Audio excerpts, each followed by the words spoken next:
할렐루야! 오늘도 주님을 사랑하고 신뢰하는 마음으로 예배의 자리에 나오신 사랑하는 성도님들 예수님의 이름으로 환영하고 축복합니다. 함께 기도하며 예배의 자리에 나아가도록 하겠습니다. 내가 주의 공의를 내 심중에 숨기지 아니하고 주의 성실과 구원을 선포하였으며 내가 주의 인자와 진리를 많은 회중 가운데에서 감추지 아니하였나이다. 여호와여, 주의 긍휼을 내게서 거두지 마시고 주의 인자와 진리로 나를 항상 보호하소서. 존귀하신 하나님 아버지, 우리들 한 사람 한 사람을 긍휼하심으로 주의 의와 영광 가운데 살아가게 하심을 감사드립니다. 우리들 한 사람 한 사람에게 미친 하나님의 은혜를 기뻐하고 감사하는 마음으로 우리가 예배의 자리에 나왔사오니 우리의 예배를 기뻐 받으시고 또한 한없는 주의 은혜로 우리의 삶을 그리스도의 아름다움과 복됨으로 충만케 하여 주시기를 간절히 바라옵고 원하옵나이다.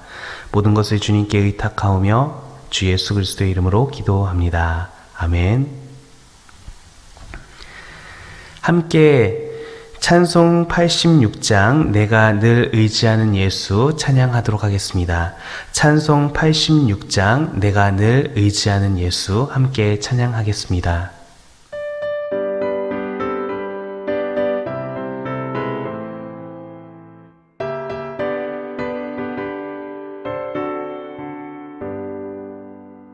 내가 늘 의지하는 예수 나의 상처 입은 심령을 불쌍하게 여기사 위로하여 주시니 미쁘신 나의 좋은 친구 내가 의지하는 내 의지하수 나의 사모하는 친구 나의 기도 들으사 응답하여 주시니 미쁘신 나의 좋은 친구 주의 손 의지하고 살 때 나를 해할 자가 없도다.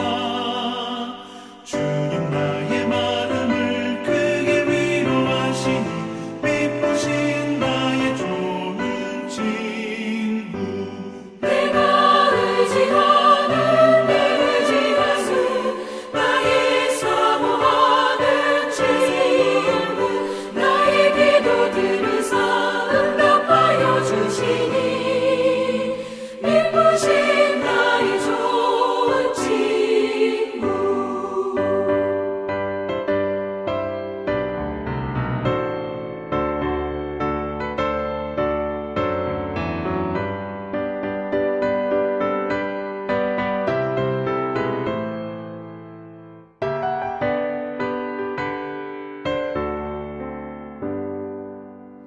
내가 요단강 건너가며 마음이 두려웠었을 때도 주가 인도하시니 어찌 두려워하랴 미쁘신 나의 좋은 친구 내가 의지하는 내 의지하수 나의 사모하는 친구 나의 기도 들으사 응답하여 주시니 미쁘신 나의 좋은 친구 이곳 천국에 올라가서 모든 성도들과 다 함께 우리들을 구하신 주를 찬양하리라 미쁘신 나의 좋은 친구 내가 의지하는 내 의지하수 나의 사모하는 친구 나의 기도 들으사 응답하여 주시니 미쁘신 나의 좋은 친구 오늘 우리에게 주시는 하나님의 말씀은 야고보서 1장 13절에서 18절까지의 말씀입니다. 신약 372쪽 즈음에 있습니다. 야고보서 1장 13절에서 18절까지의 말씀 우리 함께 읽도록 하겠습니다. 사람이 시험을 받을 때에 내가 하나님께 시험을 받는다 하지 말지니 하나님은 악에게 시험을 받지도 아니하시고 친히 아무도 시험하지 아니하시느니라. 오직 각 사람이 시험을 받는 것은 자기 욕심에 끌려 미혹됨이니 욕심이 잉태한즉 죄를 낳고 죄가 장성한즉 사망을 낳느니라. 내가 사랑하는 형제들아 속지 말라. 온갖 좋은 은사와 온전한 선물이 다 위로부터 빛들의 아버지께로부터 내려오나니 그는 변함도 없으시고 회전하는 그림자도 없으시니라. 그가 피조물 중에 우리로 한 첫 열매가 되게 하시려고 자기의 뜻에 따라 진리의 말씀으로 우리를 낳으셨느니라. 아멘. 이 시간 한재근 강사님 나오셔서 시험을 이기려면 이라는 제목으로 말씀 증거하실 때 많은 은혜 받으시기를 주의 이름으로 축복합니다. 오늘도 예배 자리에 나오신 우리 예사랑의 모든 성도님들을 환영하고 또 축복합니다. 우리가 아직도 대면하여 예배하지 못하지만 있는 그 자리에서 최선을 다해 예배함으로 하나님을 기쁘시게 하는 우리 모든 성도님들 되시기를 다시 한번 간절히 소원합니다. 저번에 저와 야고보서 1장 1절에서 8절까지의 말씀을 나누면서 또 시험에 관해서 우리가 나눴었습니다. 그리고 이어서 오늘은 야고보서 1장 13절에서 18절의 말씀을 같이 나누어 보도록 하겠습니다. 시험에는 여러 가지의 뜻이 있습니다. 그런데 야고보서 1장의 시험은 1절부터 12절까지의 시험과 또 13절부터의 시험의 의미가 조금은 다릅니다. 똑같이 시험이라는 단어로 표현되어 있지만 그 내용이 조금 다르다는 것입니다. 1장 2절에 나오는 시험, 너희가 여러 가지 시험을 당하거든 온전히 기쁘게 여기라. 이 시험과 1장 13절의 시험, 사람이 시험을 받을 때에 내가 하나님께 시험을 받는다 하지 말지니 이 시험은 조금 차이가 있습니다. 1절부터 12절까지의 시험은 어떠한 시련이나 고난의 의미로 쓰였다면 13절부터의 시험은 유혹의 의미로 보는 것이 더 마땅한 줄 압니다. 어떠한 유혹입니까? 죄의 유혹입니다. 오늘 본문을 함께 하시면서 이 시험이라는 단어를 죄의 유혹으로 바꾸어서 이해하시면 더 좋을 것 같습니다. 여러분, 유혹, 인간의 타락도 사실은 유혹으로부터 시작이 되었습니다. 뱀이 여자를 유혹하죠. 또 여자가 남자를 유혹합니다. 그리고 결국 이들은 타락합니다. 우리 성도님들은 지금 어떤 유혹을 받고 계십니까? 많은 유혹들이 분명히 있으실 것입니다. 그것은 보이는 것일 수도 있고 또 보이지 않는 것일 수도 있습니다.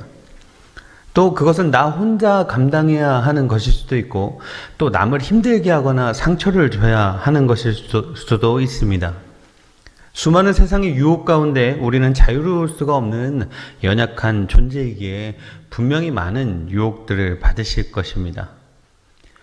우리 성도님들은 유혹이 다가올 때 어떤 자세로 대처를 하십니까? 우리에게 유혹이 다가올 때 마음으로는 아니라고 하지만 과감하게 아니라고 말하고 계십니까?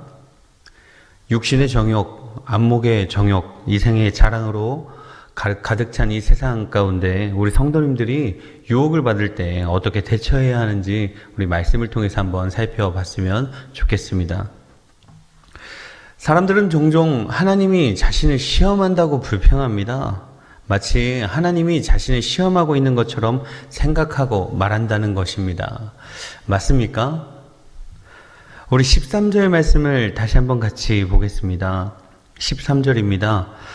사람이 시험을 받을 때에 내가 하나님께 시험을 받는다 하지 말지니 하나님은 악에게 시험을 받지도 아니하시고 친히 아무도 시험하지 아니하시느니라.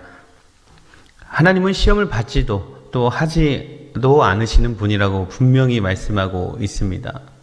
따라서 우리는 어떠한 경우에도 하나님으로부터 시험을 받는다고 이야기해서는 안 될 줄 압니다. 그렇다면 우리는 의문을 가질 수 있습니다. 어떤 의문입니까? 하나님께서 아브라함을 시험하지 않으셨습니까? 창세기 22장에 보면 이 아브라함이 너무나 사랑하는 하나뿐인 아들 이삭을 제물로 바치라고 그렇게 시험하지 않으셨습니까? 라는 의문을 가질 수가 있습니다. 그뿐만이 아닙니다. 사랑하는 백성이었던 이스라엘 백성의 어떤 믿음과 순종을 보기 위해서 그들의 가나안 족속 가운데 거하게 하셨던 것도 시험 아니었습니까? 라는 의문을 가질 수가 있죠. 예수님도 제자 빌립을 시험하셨습니다. 요한복음 6장 6절 말씀 보면 이렇게 말씀하시면 친히 어떻게 하실지를 아시고 빌립을 시험하고자 하심이라 라고 말씀하고 계십니다. 분명히 시험하셨다고 말씀하십니다. 그렇다면 오늘 본문 13절 말씀은 정확하지 않은 것이 되는 것입니까? 여러분, 이것은 이 시험이라는 단어를 제대로 이해할 때 모든 문제가 해결됩니다. 시험. 여러분, 이 시험, 하나님으로부터 온 시험과 또 마귀 사탄으로부터 온 시험은 엄청난 차이가 있습니다. 하나님으로부터 온 이 시험이 테스트라고 한다면 사탄으로부터 온 이 시험은 유혹이라는 것입니다. 하나님으로부터 온 시험은 성도의 믿음을 확인하기 위한 테스트입니다. 아브라함에게 이삭을 바치라고 하셨던 것처럼 그 믿음을 보기 위함이셨다는 것입니다. 이스라엘에게 가나안 족속과 함께 거하라고 하셨던 것처럼 그들이 얼마나 믿음을 지키며 살아가는지 보시려는 것입니다. 자녀된 자들, 하나님의 자녀된 자들의 믿음을 확인하고 연단시켜서 성숙한 신앙인으로 성장시키는 어떤 테스트라는 것입니다. 그래서 하나님의 자녀된 자라면, 성도라면 이 테스트가 모두에게 주어진다는 사실입니다. 이미 겪으셨든지 지금 겪고 계시든지 아니면 앞으로 겪으실 것입니다. 그 크기는 각자 다 다른 것 같습니다. 어떤 분들에게는 엄청난 시련과 고난으로 다가오기도 하지만 그렇지 않은 경우도 있다는 것입니다. 여러분, 고난, 시련, 이 단어들을 떠올리면 혹시 성경 인물 중에 누가 생각나십니까? 저는 욥이 생각납니다. 욥은 엄청난 고난과 시련을 겪지 않았습니까? 어쩌면 가혹하다고 느낄 정도의 그런 시험 아니겠습니까? 그럼에도 불구하고 결국 믿음을 지켰던 욥을 우리가 볼 수 있습니다. 때로는 하나님이 주시는 이 테스트가 너무 가혹한 것 같지만, 너무 힘들고 어렵지만 결국 감당할 수 없는 것이 아니라는 사실을 우리는 기억해야 합니다. 고린도전서 10장 13절 말씀을 제가 읽어드리겠습니다. 사람이 감당할 시험 밖에는 너희가 당한 것이 없나니 오직 하나님은 미쁘사 너희가 감당하지 못할 시험 당함을 허락하지 아니하시고 시험 당할 즈음에 또한 피할 길을 내사 너희로 능히 감당하게 하시느니라. 아멘. 제가 방금 읽어드린 이 고린도전서 10장 13절에서 분명하게 말씀해 주시고 계십니다. 우리가 감당할 수 있는 시험을 주시는데 우리가 피할 길까지 친히 내주신다고 약속하고 계십니다. 왜 그렇게까지 하십니까? 자신의 사랑하는 자녀가 실족하는 것을 원하지 않으시는 사랑의 하나님이시기 때문입니다. 우리가 여전히 포기하거나 실망하지 않아야 할 이유가 바로 여기 있습니다. 삶이 고단하죠. 마음이 아프고 또 막막하고 혹시 어려우시죠. 그렇지만 능히 감당할 수 있는 능력을 주시는 주님을 의지하십시오. 피할 길을 내어주실 주님을 붙잡으십시오. 이것은 결코 추상적인 것이나 또 애매모호한 것이 아닙니다. 성경에 나와 있는 말씀이기 때문입니다. 정확무오한 한치의 오류도 없는 하나님의 말씀입니다. 우리는 그냥 믿고 의지하면 된다는 사실입니다. 이 말씀을 믿고 의지하는 성도가 승리를 경험하게 될 것입니다.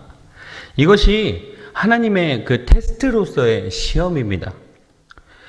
마치 학교 선생님이 아이들에게 시험 문제를 낼 때 수업을 잘 듣고 또 교과서를 열심히 공부한 학생이라면 누구나 풀 수 있게끔 시험 문제를 내듯이 하나님께서도 그렇게 감당할 수 있는 테스트를 하신다는 사실을 기억하셔야 합니다.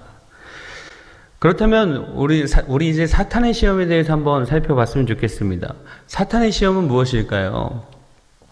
이것은 하나님의 시험과 출발부터 다릅니다. 그리고 그 목적 자체가 다르다는 사실입니다. 하나님의 시험이 성숙한 신앙인을 만들기 위한 시험이라면 이 사탄의 시험은 성도를 멸망으로 인도하기 위한 것이기 때문입니다. 이 사탄의 시험에는 특징이 있습니다. 바로 유혹이라는 것입니다. 유혹입니다. 제가 아까 말씀드렸던 에덴 동산의 이 뱀, 그리고 달콤한 유혹, 결국엔 타락하고 쫓겨나고 하나님과의 관계의 단절, 결국 멸망, 이것이 사탄의 시험의 목적이라는 것입니다. 여러분, 예수님이 받으셨던 그 광야에서의 그 시험을 기억하십니까? 예수님의 심신이 지쳐 있을 때 온갖 것으로 예수님을 유혹했던 그 사탄의 시험 말입니다. 결국 그 유혹을 뿌리치고 승리하셨던 예수님을 기억하시죠? 여러분, 사탄의 시험도 때로는 고난으로, 때로는 시련으로 나타날 수 있습니다. 하지만 그 고난도 결국 멸망이 목적이라는 것입니다. 그 멸망으로 인도하는 과정 중에 시련과 고난입니다. 하나님의 그 시험과는 다르다는 사실입니다. 유혹에 넘어가서 잠깐의 달콤함을 누릴 수도 있겠지만 그건 잠시입니다. 잠깐입니다. 그리고 고통당하다가 멸망하는 것이 사탄의 최종 전략이라는 겁니다.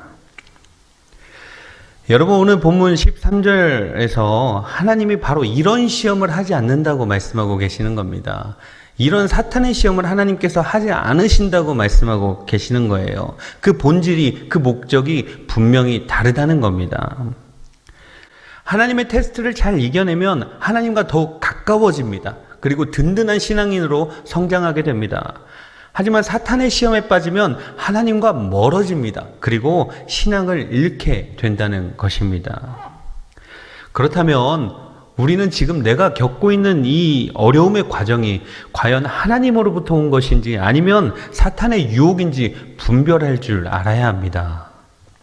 하나님의 테스트라면 우리가 감사함으로 기쁨으로 견디고 이겨내야 하지만 사탄의 유혹이라면 우리가 과감하게 물리쳐야 합니다. 그렇다면 우리가 그것을 어떻게 분별할 수 있을까요? 이것이 하나님의 시험인지 사탄의 시험인지 우리가 어떻게 분별할 수 있겠냐는 것입니다. 우리 오늘 본문 14절 말씀 같이 한번 보도록 하겠습니다. 14절입니다. 오직 각 사람이 시험을 받는 것은 자기 욕심에 끌려 미혹됨이니. 제가 아까 오늘 본문에 이 시험을 어떤 단어로 바꿔 좀 읽어보자고 말씀드렸죠. 죄의 유혹. 우리 바꿔서 한번 읽어볼까요? 시험이라는 단어를 죄의 유혹으로 바꿔서 한번 읽어보겠습니다. 오직 각 사람이 죄의 유혹을 받는 것은 자기 욕심에 끌려 미혹됨이니. 각 사람이 시험에 빠지는 것은 결국 자신의 욕심 때문이라는 것입니다. 자신의 욕심, 그 욕심이 그 시험의 원인이라는 것입니다. 끌려 미혹되다라는 이 문장, 여러분 혹시 낚시해 보셨습니까? 낚시의 기본 원리가 무엇이죠? 낚싯바늘에 미끼를 끼웁니다. 그리고 그것을 던지죠. 물속에 던지죠. 물고기는 옆에 있는 그 미끼를 조금씩 갉아먹다가 결국에는 더 많이 먹기 위해서 그것을 물어버립니다. 그렇게 바늘에 꿰어 나오는 것이 낚시입니다.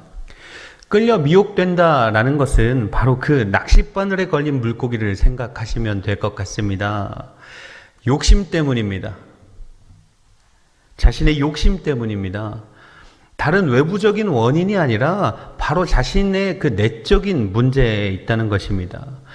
지금 겪고 있는 그 고난이 무엇 때문인지 어디서부터인지 체크해 볼 필요가 있다는 것입니다.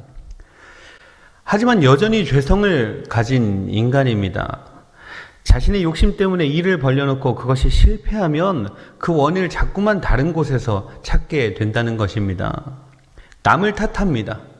원망합니다. 사람을 원망하다 못해 하나님까지 원망하게 됩니다. 그리고 마치 자신이 피해자인 것처럼, 자신이 희생양인 것처럼 그렇게 코스프레를 하고 다닙니다. 포장해 버린다는 것입니다. 아닙니다. 그것은 아닙니다. 자신의 욕심 때문에 시작된 것입니다. 그것은 철저하게 하나님 앞에서 해결해야 될 문제입니다.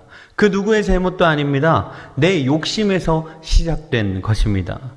사탄의 유혹입니다. 그 사실을 망각하면 죽는 것입니다. 멸망하는 것입니다. 빨리 회개하고 돌아와야 합니다. 한시도 지체할 겨를이 없습니다. 신앙생활을 하면서 실패한다면 그 원인이 나에게 있는 경우가 참 많습니다. 내 생각, 내 판단, 또 내 욕심 때문에 실패하는 경우가 대부분일 것입니다. 자신을 돌아봐야 합니다. 그 원망을 내 가족이나 내 이웃이나 또 하나님께 돌리는 사람이야말로 참 어리석은 사람입니다. 주중에 한 청년과 또 중고등부 학생 한 명과 대화를 나눌 일이 있어서 대화하던 도중에 이런 이야기를 해 주었습니다. 우리가 지금 목적지가 부산인데 차가 좋다고 해서 서울 방향으로 시속 200km를 밟은들 그게 무슨 소용이 있겠느냐.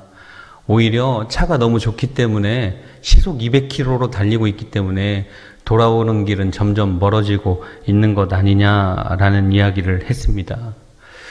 맞습니다. 빨리 돌아가야 합니다. 그렇지 않으면 돌아오는 길이 점점 멀어진다는 것입니다. 15절 말씀에 우리가 잘 아는 말씀이 나옵니다. 욕심이 잉태한 즉 죄를 낳고 죄가 장성한 즉 사망을 낳느니라. 여러분, 그 유명한 필독서인 그리스도를 본받아라는 책을 쓴 토마스 아켄피스는 이렇게 이야기했습니다. 여러분 한번 잘 들어보셨으면 좋겠습니다. 처음에는 단지 마음에서 생각만 하다가 점차 머릿속에서 생생하게 그려보게 되고 마침내 더 참을 수 없을 만큼 상상이 무르익으면 결국 행동으로 구체화되어 결국 영원한 파멸을 맞게 된다. 한 번 더 읽어드리겠습니다. 처음에는 단지 마음에서 생각만 하다가 점차 머릿속에서 생생하게 그려보게 되고 마침내 더 참을 수 없을 만큼 상상이 무르익으면 결국 행동으로 구체화되어 영원한 파멸을 맞게 된다. 여러분, 욕심이 잉태하여 죄를 낳고 죄가 장성하여 사망을 낳는다는 것을 잘 풀어서 이야기한 것 같습니다.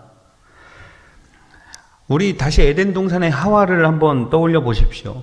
이 하와가 처음부터 범죄했습니까? 아닙니다. 보고 욕심을 품었습니다.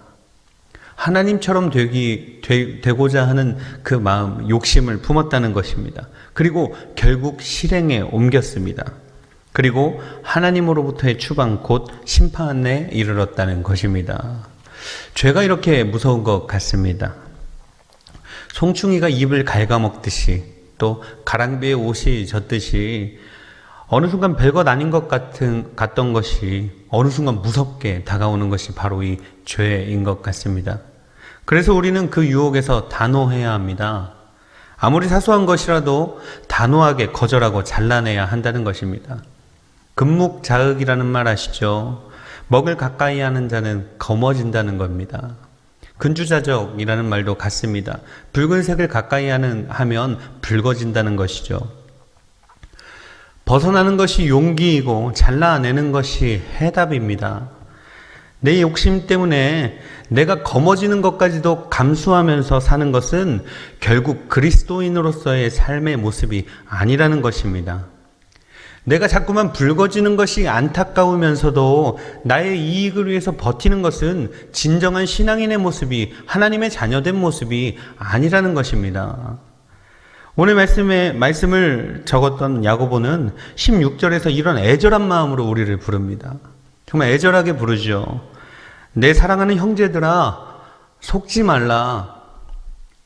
내 사랑하는 형제들아, 속지 말라. 자신에게 스스로 속지 않으시는 우리 성도님들 되시기를 간절히 소원합니다. 이익을 위한 유혹에 속지 않으시는 우리 성도님들 되시기를 간절히 소원합니다. 사탄의 유혹에 속지 않으시는 우리 성도님들 되시기를 간절히 소원합니다. 또 우리가 속지 않아야 할 것이 있습니다. 우리는 하나님에 대해서 속지 않아야 합니다. 하나님이 어떤 분이신지 바로 알고 어떠한 미혹에도 속지 않아야 한다는 것입니다. 하나님을 바로 알아야 우리가 속지 않을 수 있습니다. 이것은 중요합니다. 왜냐하면 성도에게 이것은 가장 기본적인 것이자 기초적인 것이기 때문입니다. 여러분, 하나님은 어떤 분이십니까? 우리에게 하나님은 어떤 분이십니까? 17절 말씀 같이 한번 보겠습니다. 온갖 좋은 은사와 온전한 선물이 다 위로부터 빛들의 아버지께로부터 내려오나니 그는 변함도 없으시고 회전하는 그림자도 없으시니라. 아멘. 우리 하나님은 온갖 좋은 것을 주시는 하나님이십니다. 온갖 좋은 은사와 좋은 선물을 주시는 하나님이시라는 것입니다. 복 주시는 하나님이십니다. 그리고 변함이 없으신 분이십니다. 어저께나 오늘이나 동일하신 분이라는 겁니다. 회전하는 그림자도 없으신 하나님, 세상은 변하지만 결코 하나님은 변하지 않으신다는 사실입니다. 이렇게 하나님이 변함이 없으시고 신실하신 분이기 때문에 우리는 하나님과 함께 한다면 온갖 좋은 은사와 또 온전한 선물을 다 누릴 수가 있게 되는 것입니다. 사랑의 하나님이십니다. 죄인인 우리를 여전히 사랑하시는 하나님이십니다. 다시 한번 창세기로 돌아가면 아담과 하와가 범죄했습니다. 그들은 죽어야 마땅한 자들이었습니다. 그런데 하나님이요, 그들에게 가죽옷을 지어 입히신다는 사실입니다. 먹지 말아야 할 그 나무의 열매를 먹은 자들, 자신처럼 되려고 했던 자들, 그들에게도 가죽옷을 지어 입히셨던 하나님입니다. 여러분, 아브라함, 하나님이 자녀를 분명히 약속하셨습니다. 그럼에도 불구하고 자신의 인간적인 방법으로 그것을 성취하려고 하갈과 동침했습니다. 신실하신 하나님은 온전히 믿지 못한 것입니다. 그런데 하나님이요, 아브라함과 맺은 언약을 결국 이루어 주십니다. 사랑하셨기 때문입니다. 자신의 자녀를 사랑하시기 때문입니다. 뿐만 아닙니다. 이렇게 수많은 기적과 이적을 경험했던 이스라엘 백성들, 홍해가 갈라지고 또 만나와 메추라기를 내려주시고 구름기둥과 불기둥으로 인도하시는 것을 분명히 자신들의 눈으로 그렇게 목도했던 이스라엘 백성임에도 불구하고 살만하면 하나님께 등을 돌리고 살만하면 우상을 만듭니다. 또 하나님을 원망하고 금송아지를 만들었던 저 이스라엘 백성들이었습니다. 그런데 하나님이요, 이들을 끝까지 버리지 않으십니다. 끝까지 포기하지 않으십니다. 오히려 저들에게 먼저 손 내미시는 하나님이시라는 사실입니다. 왜 그렇습니까? 사랑의 하나님이시기 때문입니다. 그렇게 자신의 백성들을 사랑하시고 끝까지 약속을 지키시는 하나님, 그리고 결국 그 사랑은, 하나님의 그 사랑은 완전한 열매를 맺게 됩니다. 언제입니까? 독생자 예수 그리스도를 이 땅 가운데 보내셔서 우리의 죄를 대신해서 십자가에 못 박혀 죽게 하심으로 그 완전한 열매를 맺게 된다는 사실입니다. 그래서 우리는 그 사랑을 믿으면 속지 않을 수 있습니다. 하나님의 그 엄청난 사랑을 우리가 믿는다면 속지 않을 수 있다는 것입니다. 그 사랑을 의지하면 속지 않을 수 있습니다. 우리가 그 사랑에서 떠나지 않으면 온갖 은사와 또 온전한 선물을 다 받아 누릴 수가 있다는 사실을 꼭 기억하셨으면 좋겠습니다. 18절 말씀을 보면 하나님이 자신의 피조물 중에 우리로 한 첫 열매가 되게 하시려고 라고 말씀하십니다. 여러분, 첫 열매가 무엇입니까? 첫 열매. 구약의 어떤 장자, 또 으뜸, 최고를 상징하는 것 아니겠습니까? 또 첫 열매는 하나님께 드리는 것입니다. 하나님의 것이라는 의미입니다. 하나님은 그 사랑, 그 복음을 믿는 자마다 자녀 삼아 주신다고 약속하셨습니다. 복음으로 우리를 낳았다는 것입니다. 그리고 모든 피조물들 가운데 우리를 장자 삼아 주십니다. 으뜸으로 세워 주신다는 것이죠. 우리가 하나님의 것이 되었기 때문입니다. 그렇습니다. 성도는 하나님의 것입니다. 성도는 하나님의 것입니다. 우리는 하나님의 것입니다. 나는 하나님의 것입니다. 저를 한번 따라해 주시겠습니까? 나는 하나님의 것입니다. 나는 하나님의 것입니다. 이 고백이 우리의 삶 가운데 매일매일 우리 입술에서 고백되어졌으면 좋겠습니다. 나는 하나님의 것입니다. 나의 나 된 것이 하나님의 은혜입니다. 나는 하나님의 것입니다.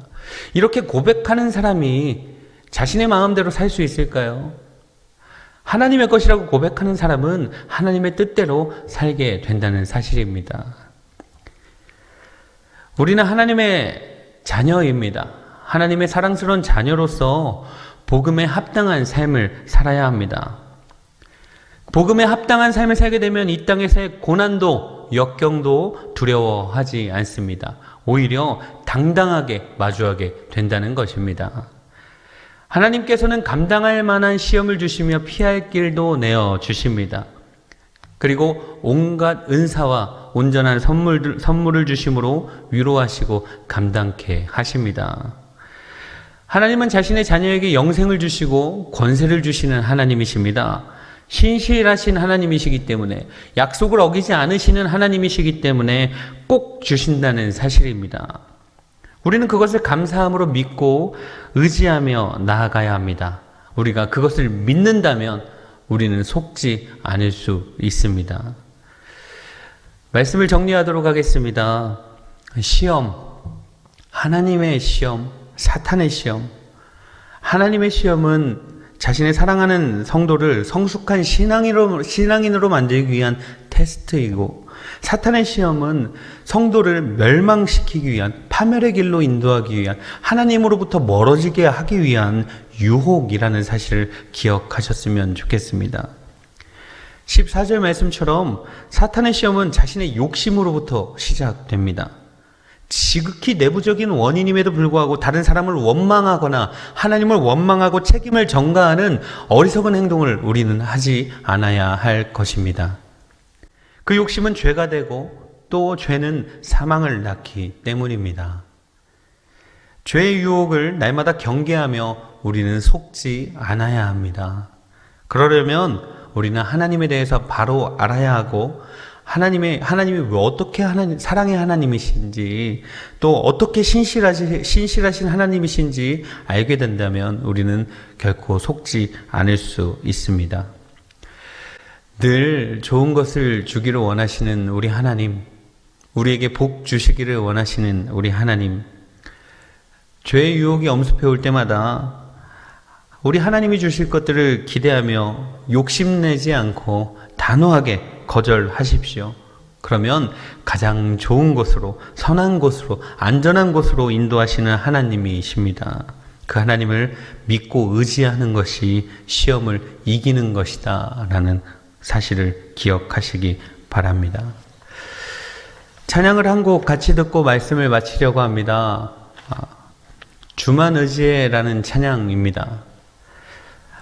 제가 너무 힘들고 어려운 상황 속에 있을 때 이 찬양을 몇 번이고 수십 번, 수백 번 돌려 들으며 눈물로 들었던 찬양입니다. 이 찬양의 가사가 얼마나 힘이 되는지 모릅니다. 인간적인 방법으로도 충분히 해결할 수 있을 것 같은 그 상황에서 주님만 의지한다는 것은 참 많은 참을성과 또 용기와 내려놓음이 필요했습니다. 가사는 이렇습니다. 의지했던 모든 것 변해가고 억울한 마음은 커져가네. 부끄럼 없이 살고 싶은 마음 주님 아시네.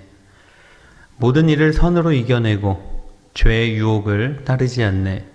나를 구원하신 영원한 그 사랑, 크신 그 은혜 나에 붙드시네.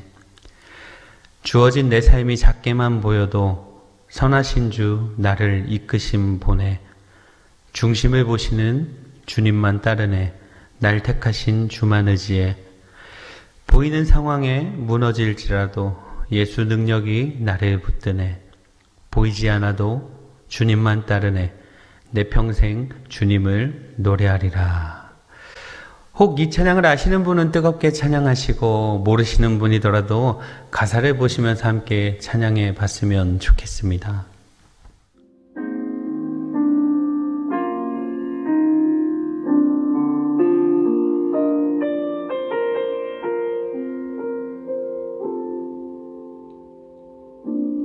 의지했던 모든 것 변해가고 억울한 마음은 커져가네.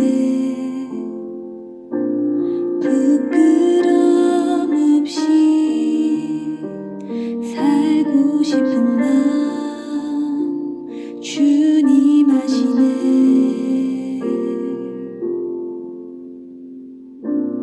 모든 일을 선으로 이겨내고 죄의 유혹을 따르지 않네. 나를 구원하신 영원한 그 사랑 크신 그네 날 붙드시네. 주어진 내 삶이 작게만 보여도 선하신 주 나를 이끄심 보내. 중심을 보시는 주님만 따르네. 날 택하신 주만 의지해. 보이는 상황에 무너질지라도 예수 능력이 나를 붙드네. 보이지 않아도 주님만 따르네. 내 평생 주님을 노래하리라.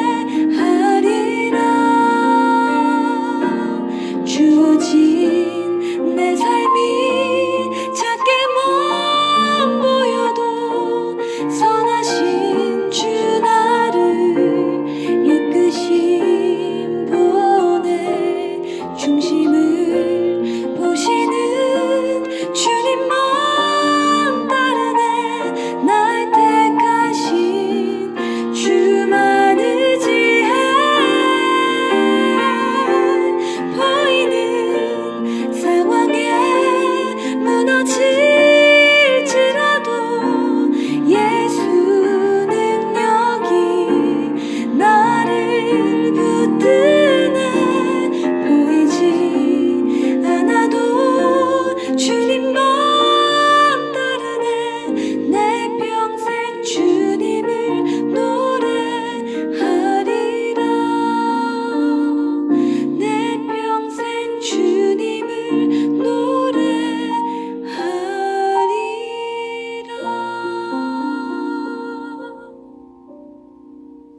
어려운 상황 속에서도 모든 일을 선으로 이겨내고 죄의 유혹을 따르지 않는 것, 그것이 시험을 이기는 성도의 자세임을 기억하시는 우리 성도님들 되시기를 간절히 소원하며, 늘 시험 가운데 승리함으로 하나님께 영광 올려드리는 우리 성도님들 되시기를 다시 한번 간절히 소원합니다. 기도하겠습니다. 참 고마우신 하나님 감사합니다. 하나님, 우리가 땅에 발을 딛고 살아가기에 수많은 유혹 가운데 놓여져 있습니다. 하나님, 때로는 달콤한 것으로 세상은 우리를 유혹하지만 우리가 죄의 유혹에 빠지지 않게 하시고 언제나 우리에게 늘 좋은 것만 주시는 하나님을 의지함으로, 또 기대하고 소망함으로 언제나 승리하는 주님의 자녀들 되게 하여 주시옵소서. 하나님, 나의 욕심 때문에 모든 일들을 그르치지 않게 하시고 하나님 마음 아프게 하지 않게 하시고 하나님 언제나 단호하게 거절하고 잘라내므로 말미암아 하나님께 잘했다 칭찬받는 주님의 자녀들 다 되게 하여 주시옵소서. 모든 일을 선으로 이겨내는 주님의 자녀 되게 하시고 죄의 유혹을 따르지 않는 주님의 성도 되게 하여 주시옵소서. 감사하며 예수 그리스도의 이름으로 기도하옵나이다. 아멘. 함께 찬송 342장 너 시험을 당해 찬양하도록 하겠습니다. 342장 너 시험을 당해 함께 찬양하겠습니다.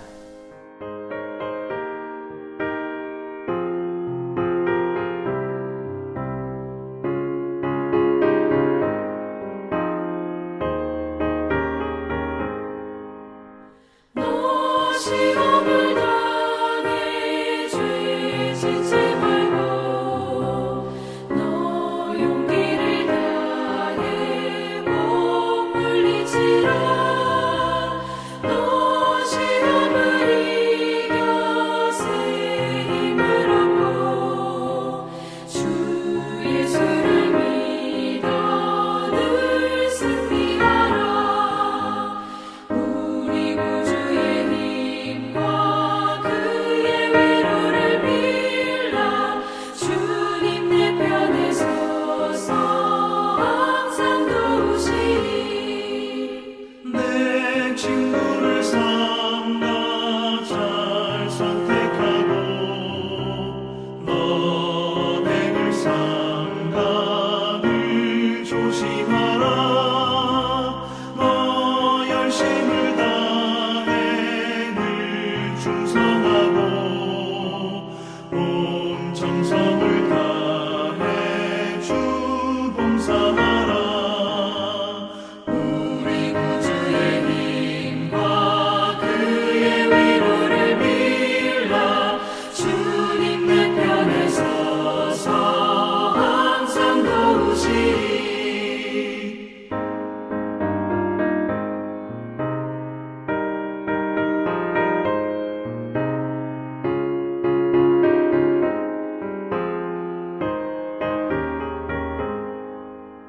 자리 되는 자는 상 받으리니 너 낙심치 말고 늘 전진하라 내 구세주 예수 힘 주시리니 주 예수를 믿어 늘 승리하라 우리 구주의 힘과 그의 위로를 빌라 주님 내 편에 서서 항상 도우시리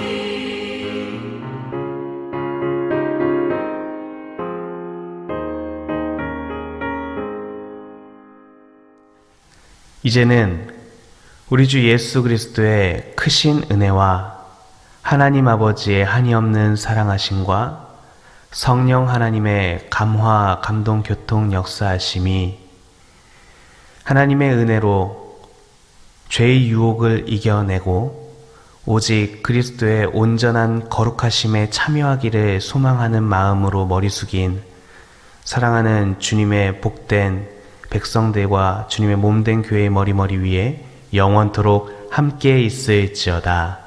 아멘.